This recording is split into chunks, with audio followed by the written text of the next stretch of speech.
L'environnement MicroSpider dimensionne les réseaux sur puce et génère leur description matérielle à partir d'une spécification de l'architecture du réseau et des contraintes. La conception d'un réseau sur puce avec MicroSpider 2 commence par la création d'un projet en allant sur le menu Fichier et en sélectionnant Nouveau projet. On choisit ensuite l'emplacement de notre projet et on lui donne un nom.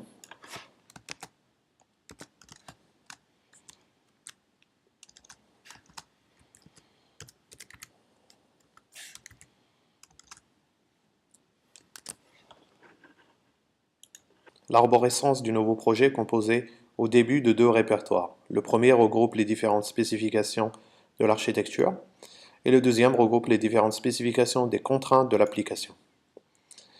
L'arborescence de ce projet acquérera de nouveaux répertoires et de nouveaux fichiers tout au long du développement du réseau sur puce. Pour vous montrer un exemple d'une arborescence complète, je vais ouvrir un projet complet.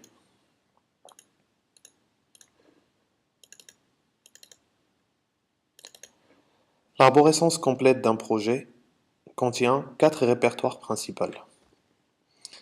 Le répertoire architecture est utilisé pour contenir plusieurs architectures du réseau.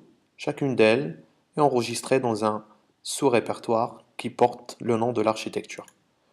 Et dans chaque sous-répertoire, on trouve un fichier qui décrit la topologie et les caractéristiques architecturales du NAC. La procédure de création d'une architecture est expliquée dans le tutoriel numéro 2. Maintenant, on passe au deuxième répertoire de notre projet, le répertoire de spécification de contraintes. Il regroupe différents sous-répertoires. Chacun d'eux va rassembler le fichier de spécification édité par l'utilisateur, ainsi que les fichiers résultats générés à chaque étape de flot de conception.